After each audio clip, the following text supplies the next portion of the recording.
Akielezea tukio hilo, mama huyo amesema baada ya kukuta kichanga hicho alikipatia huduma ya kwanza ikiwemo kumkata kitovu na kumfunika vizuri kabla kutoa taarifa kwa uongozi wa mtaa. Kipindi napita nikasikia mtoto analia. Alikuwa kwenye majani. Nikachungulia, nikasikia tena analia mtoto. Nikasema si huyu mtoto jamani, mtoto.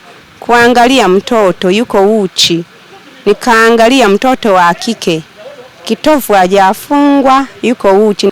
Dada Eunice alikuwa hana nguo nyingine. Baadaye akawa amenipa yule mtoto mkononi. Nikawa nimembeba, akawa amefuata nguo nyingine nyumbani. Na mpaka sasa hivi yule mtoto tulimchukua, baadaye kitovu kilikuwa kijafungwa. Akafungwa kitovu. Baada ya kufungwa kitovu ikabidi tumetoa taarifa kwa balozi. Balozi akafika. Baadaye tukaenda mpaka kituo cha polisi, tukapewa PF3. Mpaka sasa tupo hospitali na mtoto anapatiwa matibabu pia. Mnamo saa 3 kama dakika 50 hivi nimepigiwa simu na balozi wangu wa eneo hilo, naitwa Elisha. Mwenyekiti, kuna mtoto huko ameonekana ametupwa, lakini ameokotwa na wasamaria wema. Wakampa taarifa yeye kama balozi wangu, na yeye akanipa taarifa na mimi.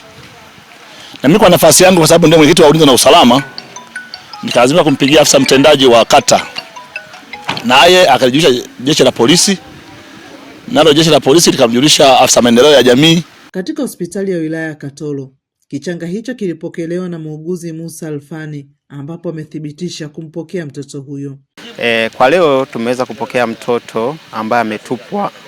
Ni mtoto wa kike ambaye ana kilo 2.4, ambao mpaka sasa tuweza kuwatambua wazazi wake, lakini mpaka sasa hali ya mtoto ni nzuri, japokuwa tutaweza kumwanzishia matibabu ya kuweza kumkinga dhidi ya magonjwa ambao ni antibiotiki, lakini mpaka sasa hali ya mtoto ni nzuri na hana changamoto yoyote.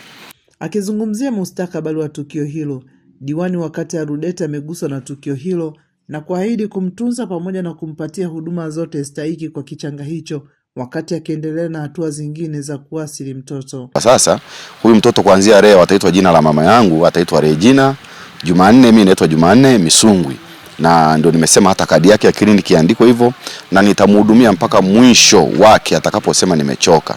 Kwa hiyo shule atasoma na jina ataitwa jina la mama yangu, na kwa hiyo ni mwanangu mimi na nimeguswa sana ndani ya nafsi yangu. Kwa hiyo mtoto yuko mikono salama, na niwapongeze sana kina mama walioweza kujitoa kwa ajili na kutoa kanga zao, nguo zao kwa ajili ya huyu mtoto.